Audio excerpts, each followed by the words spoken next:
One of the things I love about our department is that everybody here, faculty and students, care about the implications of what we do for families and for communities.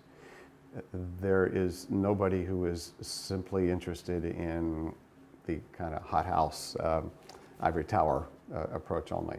There is a great commitment here to asking the question, how does this affect families? How can we improve the lives of families? How can we improve our world?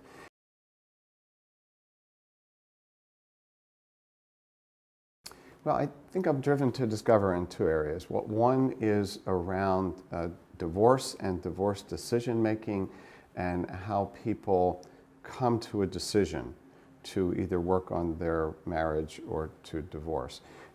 And I got into this because of a family court judge about 10 years ago, Bruce Peterson, called me and said, could we have coffee? And the judge asked me to have coffee, I have coffee, right? And he was seeing in his court couples who were getting along really well in the divorce process. He thought they were doing the divorce better than he and his wife could have, even though he was happily married, because there's so many decisions to make and putting the children first. Sometimes they come to his chambers and they're smiling at each other, sitting next to each other on the couch. And he was wondering why they're divorcing. And he asked me at that coffee, is there any research on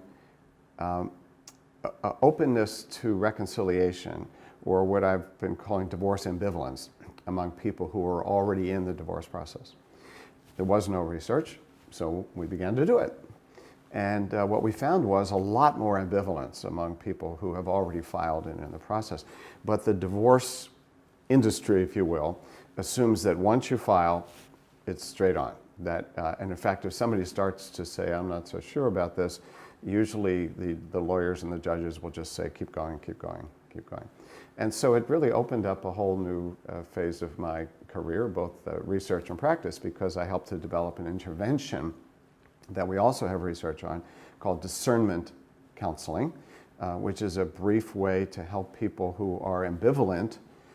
Usually one is leaning out, the other's leaning in, helping them make a decision about whether to proceed with divorce or to carve out a time of 6 months for couples therapy to see if they can right the ship and get themselves into a place that's healthy for both of them.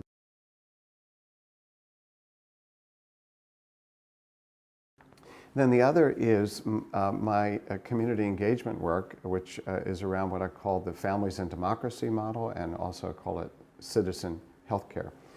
And so this is a way to think about families as co-creators of discovery and knowledge, not just consumers of what we develop here at the university. So it's called various ways. It's called action research, it's called community-based participatory research. And so this involves working with groups of individuals and parents, families, to tackle problems like diabetes in the American Indian community, teen pregnancy, where we work with a group of teens who they develop the intervention in the school. Okay? And they developed the name, SMART, Sexually Mature and Responsible Teens. And they reached out to their peers around making good choices around teenage pregnancy.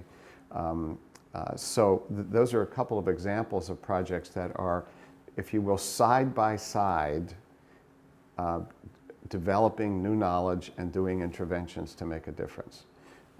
And because often what we've thought of is that knowledge gets generated here at the university and then trickles down from there. And of course, that's one way it happens. But I'm really fired up about doing this with people. And if you want to make a difference, it's often with rather than to or for. So this is a big important area of my work. We're also doing things that students get invited to go to, like I did a workshop on dealing with election stress. And so what happens when students get involved in these things, they find it very different from anything else that they've been involved in academically. And it opens them up to the power of the knowledge and energy and wisdom of regular people to produce things, to create things, not just to consume what we offer.